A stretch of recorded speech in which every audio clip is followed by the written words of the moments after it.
Peggy 18.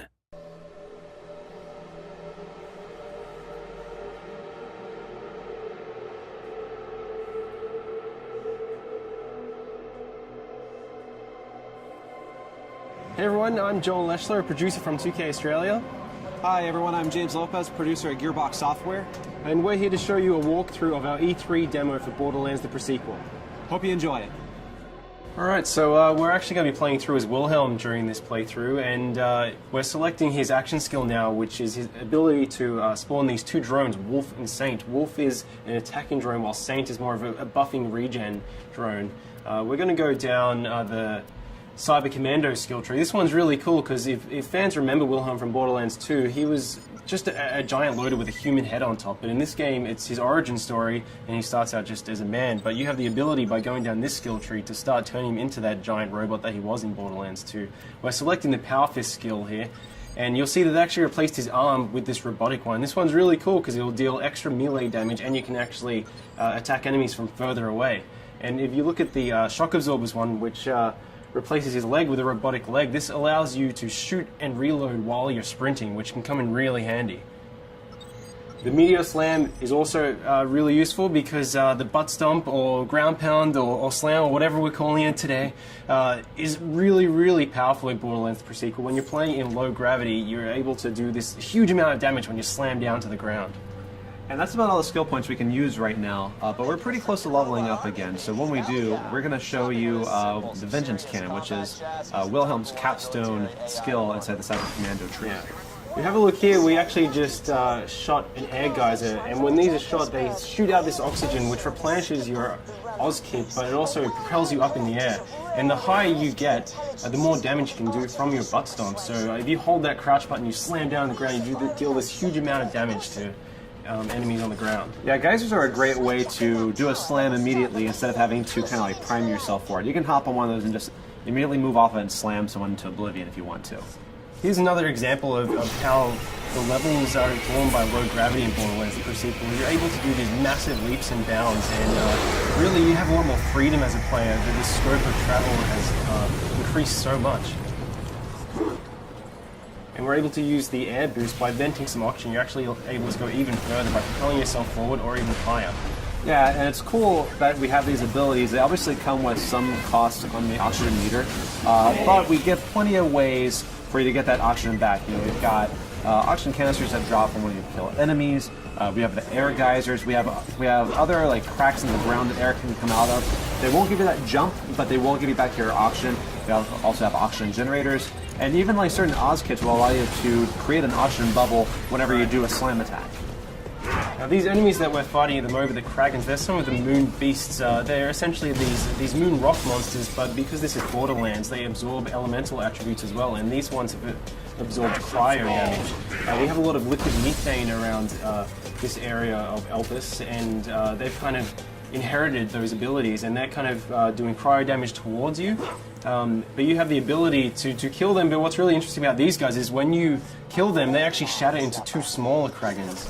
Yeah, so you might start off one-on-one and feel like you've got a pretty even fight, but as they break into smaller groups and become more numerous, you might have a really big fight on your hand. Alright, why don't we try and show off Wolf and Saint here, Wilhelm?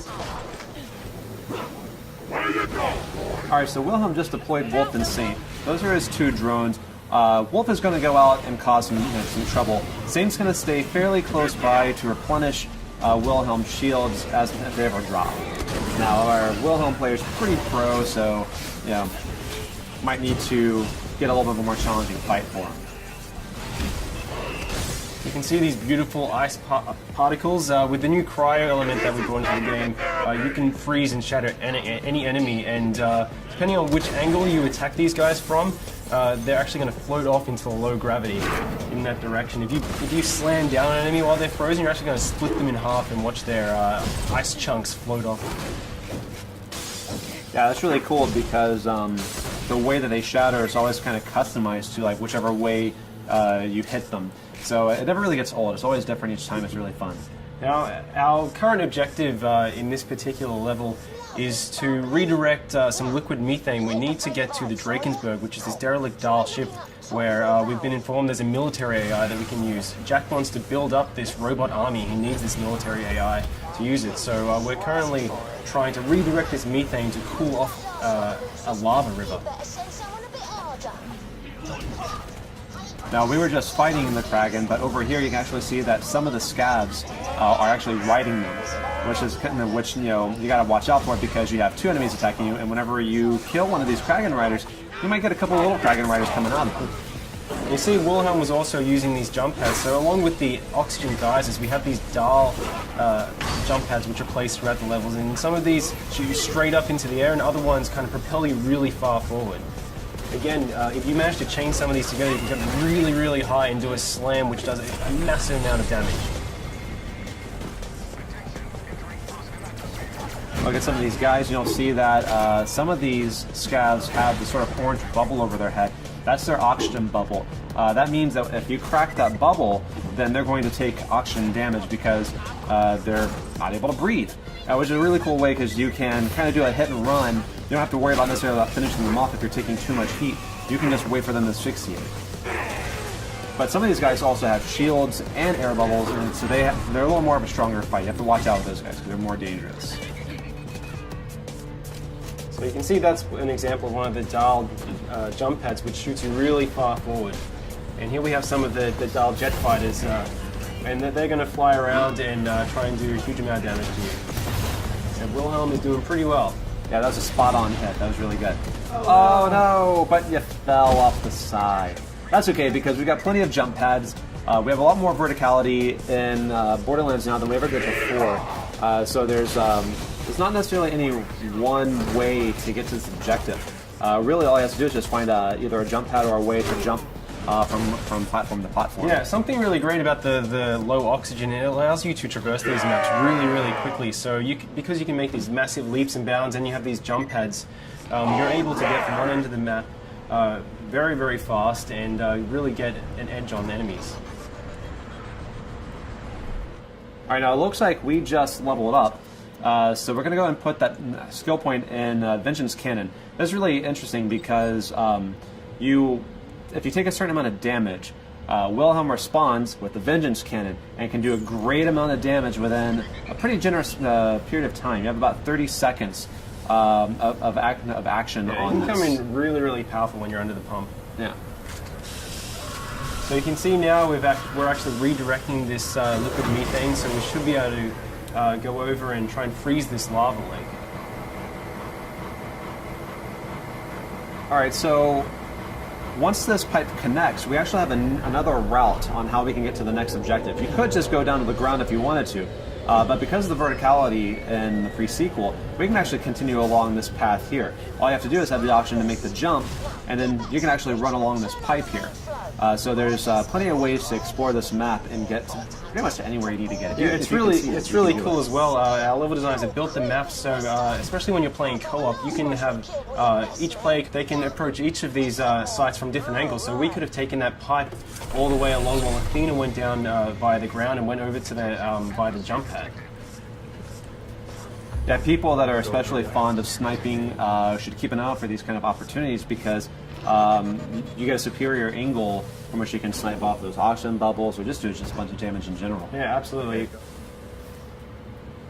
So we're going to continue along this way, and Athena's going to continue on the ground, and they're both getting that. She's going to jump across this chasm here, and we're going to get on to the next big fight. Yeah, we should be able to ambush these guys by taking them from two different angles. Once Wilhelm, finds a way to jump over this. There we go. All right, so in this area here, we've got some jetpack scavs. We also have some guys that are on foot. You actually see a scav that Athena just killed just flying off in the distance.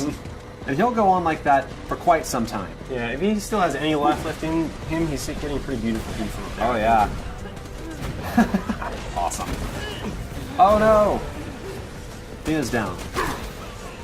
Hey, Wilhelm, now why don't you go ahead and revive her using the oxygen? Yeah.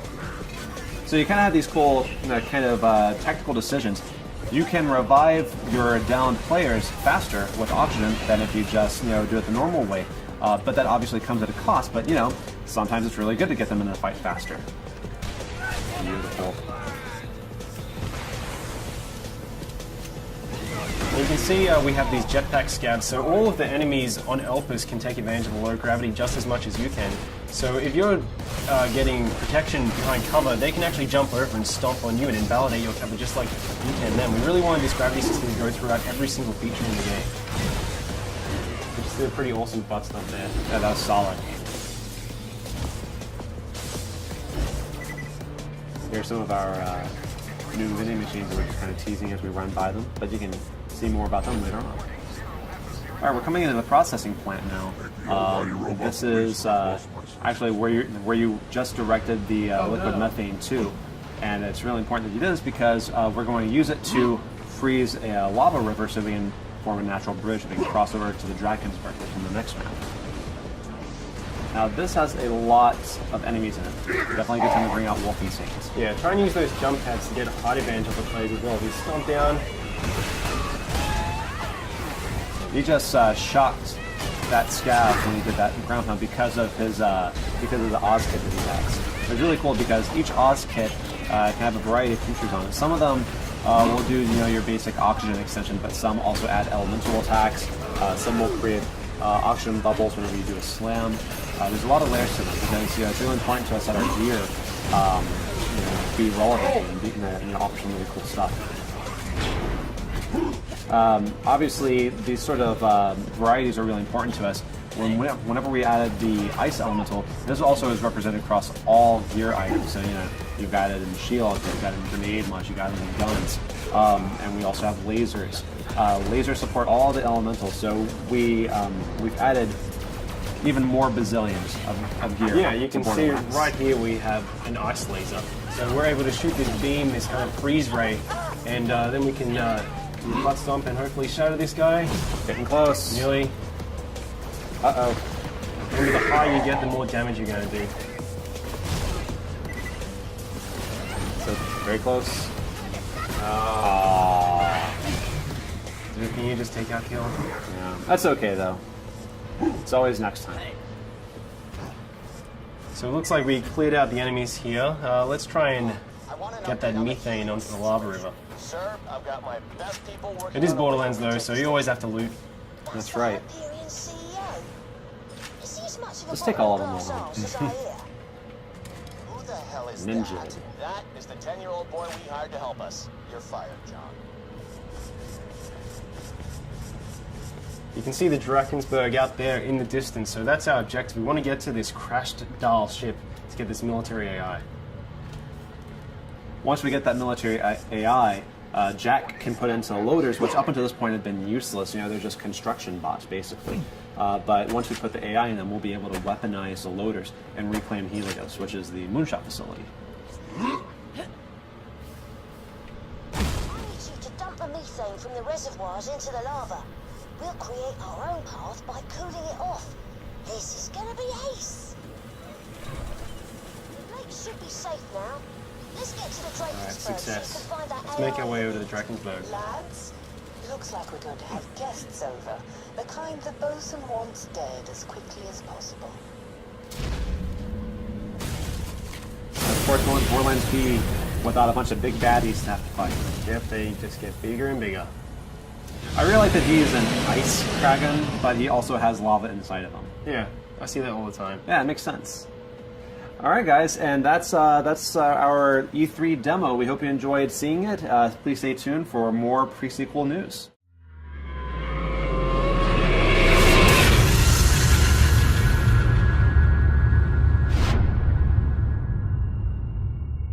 You coming?